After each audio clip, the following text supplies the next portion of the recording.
Welcome back to Lilavati classes. और आज का जो हमारा टॉपिक है वो है शंघाई कोऑपरेशन ऑर्गेनाइजेशन यानी कि एससीओ। लास्ट क्लास में हम लोगों ने ऑर्गेनाइजेशन की सीरीज में आसियान को कवर किया था। जिन लोगों ने वो वीडियो लेक्चर नहीं देखा है वो आई बटन पे क्लिक करके उसे चेकआउट कर सकते हैं। तो चलिए आज हम नेक्स्ट अपनी ऑर्गेनाइजेशन शुरू करते हैं एससीओ के बारे में। अगर हम एक बेसिक बात करें किसी भी ऑर्गेनाइजेशन को लेकर तो जो चीज़ें हमें पता होनी चाहिए वो क्या क्या होती हैं। सबसे पहले कि वो कब बनी है यानी कि उसका फॉर्मेशन ईयर क्या है। दूसरी बात ये कि उसका हेडक्वार्टर कहाँ है। ये और क्या पूछा जाता है पेपर में ज़्यादातर किसी भी ऑर्गेनाइजेशन से कि उसके मेंबर स्टेट कौन कौन से हैं या मेंबर कंट्रीज़ कौन सी हैं। साथ साथ उसमें करंट रिलेटेड इशू अगर कोई चल रहा है तो वो प्लस वो के स्ट्रक्चर के बारे में पूछ सकता है। तो यही कुछ 4-5 चीज़ें होती हैं जो हमें किसी भी ऑर्गेनाइजेशन के बारे में जाननी चाहिए। तो चलिए इसी सारी बातों को लेकर आज हम एससीओ शुरू करते हैं। सबसे पहले अगर हम एससीओ की बात करें यानी कि शंघाई कोऑपरेशन ऑर्गेनाइजेशन की अगर हम बात करें तो ये एक परमानेंट इंटरगवर्नमेंटल इंटरनेशनल ऑर्गेनाइजेशन है। यहाँ पर आपको जो भी कंटेंट मिलेगा वो हिंदी और इंग्लिश दोनों में यहाँ पे प्रोवाइडेड है ताकि जो हमारे हिंदी वाले व्यूअर्स हैं वो भी इसे और अच्छे से समझ पाएँ। तो चलिए परमानेंट इंटरगवर्नमेंटल इंटरनेशनल ऑर्गेनाइजेशन की बात करते हैं। इसका मतलब यहाँ पर ये है कि दो चीज़ें इस बात से साफ हो रही हैं। पहला ये कि जो एससीओ है ये एक स्थायी संगठन है यानी कि ये ऐसी संगठन नहीं है कि जो 2 या 3 साल के लिए बनाई गई हो और उसके बाद उसे हटा दिया जाएगा। ये एक फुल टाइम ऑर्गेनाइजेशन है, परमानेंट है इसीलिए, और साथ साथ ये इंटर गवर्नमेंटल है यानी कि अलग अलग देशों की सरकार मिलकर इसमें काम कर रही है। दूसरी बात अगर हम इसके फॉर्मेशन को देखें तो ये 2001 में बनाई गई थी और 2001 में इसे 6 देशों ने मिलकर बनाया था। और कहाँ पर? शंघाई, चाइना में। ठीक, पूरी बात आपको समझ में आ गई होगी। ये कब बनी है? 2001 में इसे बनाया गया है 15 जून 2001। कहाँ पर? शंघाई, चाइना में। और कितने देशों ने इसे मिलकर बनाया है? 6 देशों ने इसे मिलकर बनाया है। और वो कौन कौन से देश थे जिन्हें इसने मिलकर बनाया है? वो हैं Kazakhstan, then China, third is Kyrgyz, then Russia, Tajikistan and Uzbekistan. ये 6 देश थे जिन्होंने मिलकर इसे 2001 में बनाया।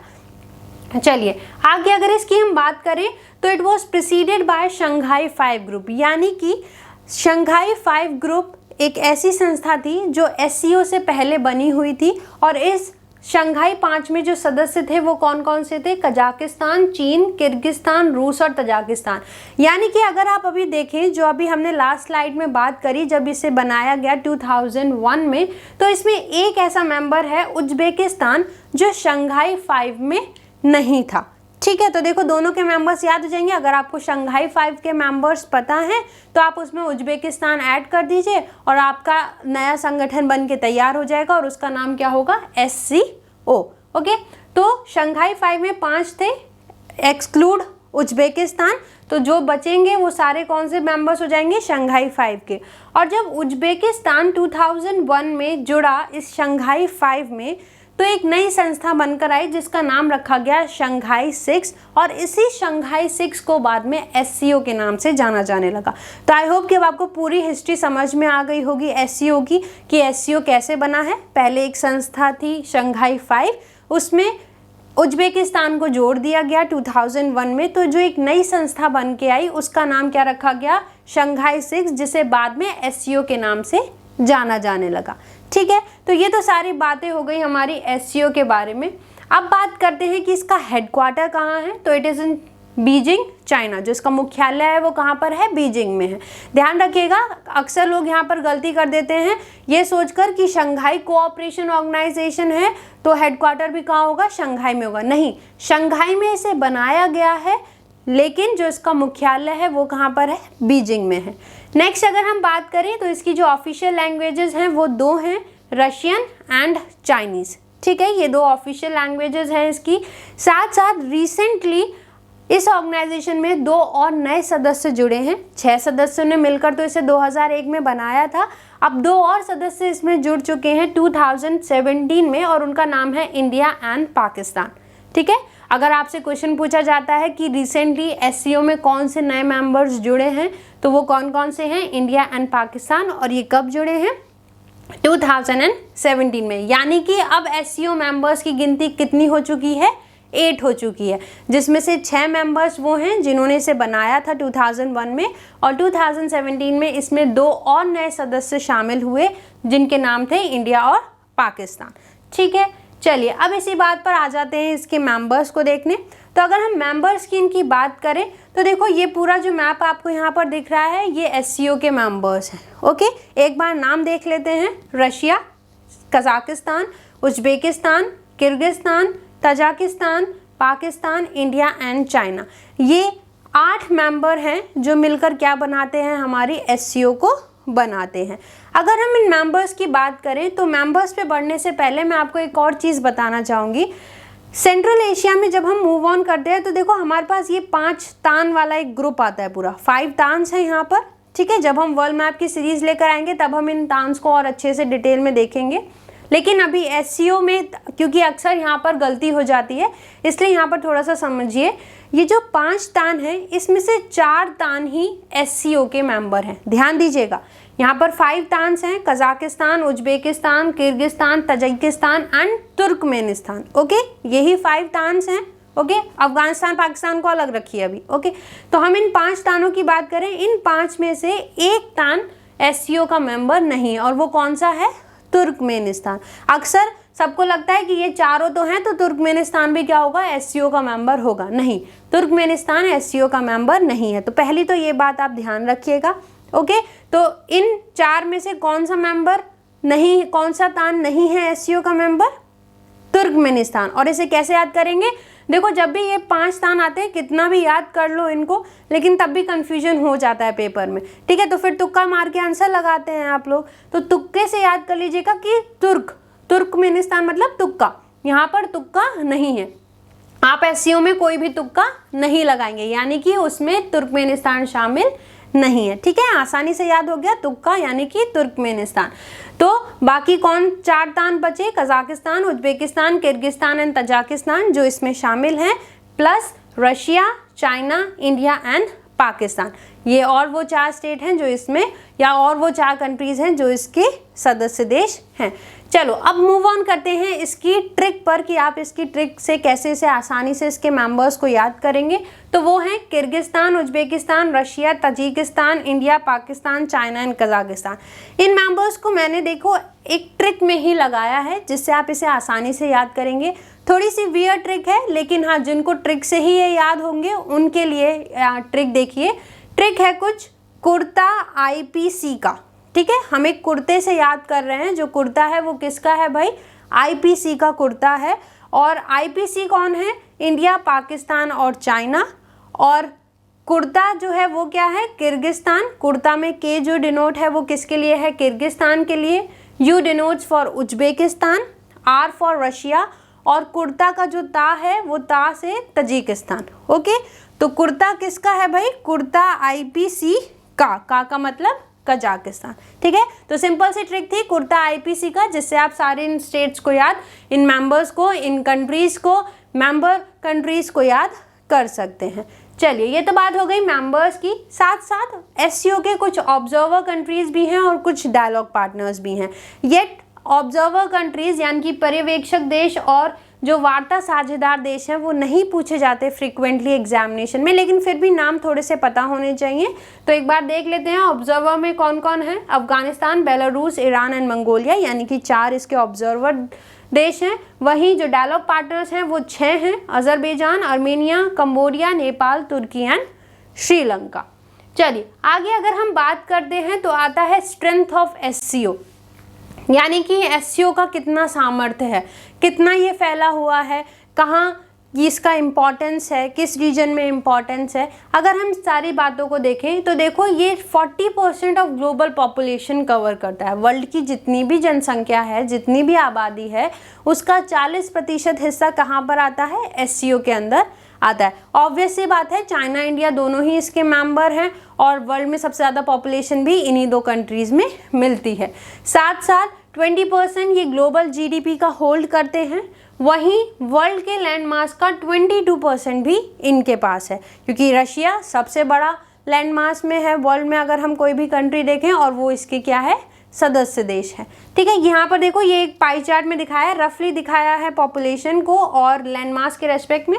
ये जो पूरा है वो आपका वर्ल्ड का दिखा रहा है रेड कलर, और जो रेस्ट कलर्स हैं ये आपके SCO के मेंबर्स कंट्रीज़ की बात बता रहे हैं। चलिए, तो आगे अगर हम बात करें इसी की स्ट्रेंथ की, तो ये स्ट्रैटेजिकली इम्पॉर्टेंट रोल प्ले करता है एशिया में अपने जोग्राफिकल सिग्निफिकेंस की वजह से। ठीक है, बहुत महत्वपूर्ण भूमिका रखता है, रणनीतिक रूप से बहुत ही महत्वपूर्ण भूमिका रखता है अपने भौगोलिक महत्व, अपने जोग्राफिकल सिग्निफिकेंस की वजह से। क्यों? क्योंकि भाई पॉपुलेशन में भी 40% होल्ड कर रहा है, और वहीं पर अगर हम लैंडमास की बात करें तो भी 22% है। ठीक है, साथ साथ इसी जोग्राफिकल इम्पॉर्टेंस की वजह से, इसी जोग्राफिकल सिग्निफिकेंस की वजह से ये कंट्रोल करता है सेंट्रल एशिया को, और साथ साथ जो अमेरिका का इन्फ्लुएंस है इस रीजन में। ठीक है, जहाँ पर SCO के मेंबर्स आपने देख लिए हैं, तो इस रीजन में अमेरिका का जो इन्फ्लुएंस है उसको भी कंट्रोल करके रखता है, और साथ साथ सेंट्रल एशिया को। नेक्स्ट अगर हम बात करें इसकी, तो it is seen as a counterweight to the North Atlantic Treaty Organization, NATO के समकक्ष के रूप में इसको देखा जाता है। क्यों भाई नाटो के समकक्ष में देखा जाता है? इसीलिए क्योंकि अगर हम नाटो को देखें तो ये बेसिकली अमेरिका और यूरोपियन कंट्रीज़ की, अमेरिकन एंड यूरोपियन कंट्रीज़ की एक संस्था है। ठीक है, यानी कि जो अगर हम अमेरिकन और यूरोपियन कंट्रीज़ की बात करें कि उनकी अगर कोई एक सबसे अच्छी या सबसे मजबूत संस्था अगर है तो वो हम नाटो का नाम देते हैं। इसी तरह अगर हम एशियन कॉन्टिनेंट में किसी एक ऐसी संस्था की बात करें जो एशियन कंट्रीज़ की मजबूती को दिखाए, तो वो कौन सी आती है? SCO आती है। और ये काउंटर भी करता है अमेरिका के इन्फ्लुएंस को, साथ साथ सेंट्रल एशिया को, तो इसीलिए ये और ज़्यादा पॉपुलर हो जाती है with respect to Asian continent, and hence हम इसे कह सकते हैं कि ये क्या है? नाटो की समकक्ष है। एक तरफ जहां अमेरिका और यूरोपियन कंट्रीज के लिए नाटो है, तो वहीं एशियन के लिए क्या है? SCO। चलिए, तो नेक्स्ट बात करते हैं 8 वंडर्स ऑफ SCO की, यानी कि SCO के जो 8 अजूबे हैं। अभी रिसेंटली करंट में एक न्यूज़ आई थी कि स्टैचू ऑफ यूनिटी को SCO ने अपने 8 वंडर्स में शामिल किया है। तो देखिए, अब टॉपिक जो है वो करंट न्यूज़ से लिंक होने जा रहा है। ठीक है, तो अब हम चलते हैं SCO के 8 वंडर्स देखते हैं, क्योंकि 8 मेंबर हैं तो सबका अपना अपना एक वंडर इसमें शामिल होगा। तो अगर हम सबसे पहले बात करें चाइना की, तो चाइना का डैमिंग इंपीरियल पैलेस कॉम्प्लेक्स इसमें शामिल है। वहीं इंडिया का स्टैचू ऑफ यूनिटी को इंक्लूड किया गया है, जो वर्ल्ड का टॉलेस्ट स्टैचू भी है। ठीक है, नेक्स्ट बात करते हैं किर्गिस्तान की। तो किर्गिस्तान की तरफ से एक लेक है इस्सिक-कुल, जिसे इसके वंडर्स में शामिल किया गया है। साथ साथ कजाकिस्तान का जो वंडर है वो है आर्कियोलॉजिकल लैंडस्केप ऑफ तेमगली। नेक्स्ट बात करें अगर हम पाकिस्तान की, तो the great Mughal heritage of Lahore शामिल है, और रशिया की तरफ से आए हैं the golden ring cities. Okay, तो ये हो गए इसके कुछ हमारे वंडर्स जो इसमें शामिल हैं। साथ साथ तजिकिस्तान और उज्बेकिस्तान की तरफ से आया है नौरोज पैलेस तजिकिस्तान का, और उज्बेकिस्तान का एक कॉम्प्लेक्स है पोई कलोन, जिसे इसके 8 वंडर्स में शामिल किया गया है। तो ये तो बात हो गई इसके कुछ वंडर्स की। अब ये मैचिंग में आ सकते हैं पेपर में, आने वाले पेपर्स में, तो इस पे थोड़ा सा ध्यान दीजिएगा। नेक्स्ट अगर हम बात करते हैं तो वो आता है स्ट्रक्चर ऑफ SCO, यानी कि इसकी संरचना कैसी है।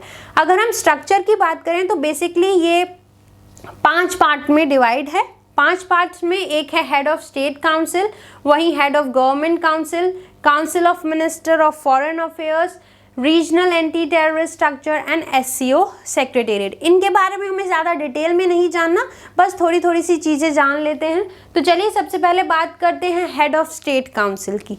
अगर हम हेड ऑफ स्टेट काउंसिल की बात करें, यानी कि राष्ट्र प्रमुखों की परिषद, तो ये बेसिकली सुप्रीम बॉडी है SCO की, जो उसकी इंटरनल फंक्शनिंग पे ज़्यादा ध्यान देती है, और साथ साथ कि कैसे SCO को इंटरेक्शन होगा SCO का दूसरे स्टेट्स और इंटरनेशनल ऑर्गेनाइजेशंस के साथ। ठीक है, यानी कि SCO कैसे डील करेगा, जो दूसरी और संगठन है या दूसरे और देश हैं उनके साथ SCO कैसे डील करेगा, इन सबको देखती है, और जो उसकी आंतरिक गतिविधियां हैं उन पर ध्यान रखती है। वहीं अगर हम हेड ऑफ गवर्नमेंट काउंसिल की बात करें, यानी कि शासन प्रमुखों की परिषद की बात करें, तो इसका जो मेन काम है वो ये है कि ये बजट को अप्रूव करे। SCO का जो भी बजट है ये उसको अप्रूव करेगी, साथ साथ जो भी इकोनॉमिक से रिलेटेड मैटर्स हैं उनमें ये अपना ध्यान देती है। नेक्स्ट अगर हम बात करते हैं तो आता है council of minister of foreign affairs. Council of minister of foreign affairs यानी कि विदेश मंत्रियों की परिषद, जो क्या करता है, बेसिकली एससीओ की जो डे टू डे एक्टिविटीज़ हैं उन्हें देखता है और उसी के अकॉर्डिंग प्लानिंग होती है। साथ साथ एक मोस्ट इम्पॉर्टेंट इसके स्ट्रक्चर में जो एक सब पार्ट आता है वो है regional anti terrorist structure, RATS. RATS अपने आप में एक बहुत बड़ा क्वेश्चन है, ओके। तो रेड्स क्या है, रीजनल एंटी टेररिस्ट स्ट्रक्चर। ज़रूरी नहीं है कि वो पेपर में आपको एससीओ से रिलेटेड डिटेल पूछे, वो सिंपल रेड्स के बारे में भी पूछ सकता है, ओके। तो रेड्स देखिए, चूहे की भी फुल फॉर्म आ गई। यहाँ पर चूहा इसलिए मैं बोल रही हूँ ताकि थोड़ा सा पढ़ते पढ़ते एकदम दिमाग में सीरीज मोनोटोनस टूटे आपका और अच्छे से आपको समझ में आए। रेड्स कहाँ है भाई, चूहा कहाँ है, एससीओ में। ऐसे भी आप याद कर सकते हैं। सिंपल क्वेश्चन पूछ सकता है कि रेड्स किसके अंडर में आती है, ओके। आपको 5 ऑर्गेनाइजेशन के नाम दे देगा, SCO, ASEAN, BIMSTEC and so on. तो पता होना चाहिए रेड्स किसके अंडर में आती है, एससीओ के अंडर में। यानी कि चूहा कहाँ पर मिलेगा हमें, शंघाई में चूहा मिलेगा। तो चूहा क्या है यहाँ पर, regional anti terrorist structure, okay. चलिए, ये क्या करता है, बेसिकली ये कॉम्बैट करने के लिए, टेररिज्म को, सेपरेटिज्म और एक्सट्रीमिज्म को ख़त्म करने के लिए, आतंकवाद को ख़त्म करने के लिए इसे बनाया गया है। साथ साथ अगर हम एससीओ के सेक्रेटेरिएट यानी कि इसके सचिवालय की बात करें तो ये कहाँ पर है, बीजिंग में है। तो आई होप कि अब आपको सारी इन्फॉर्मेशन पता चल गई होगी एससीओ के बारे में। इतनी ही इन्फॉर्मेशन आपको किसी भी ऑर्गेनाइजेशन के बारे में जाननी होती है, प्लस जो भी करंट रिलेटेड इवेंट्स उस ऑर्गेनाइजेशन से होते हैं उसके बारे में अगर आप जानकारी रखते हैं तो हर एक ऑर्गेनाइजेशन आपकी हमेशा के पेपर के लिए तैयार रहेगी। चलिए, तो मिलते हैं नेक्स्ट क्लास में एक नेक्स्ट ऑर्गेनाइजेशन के साथ। Till then take care, good bye.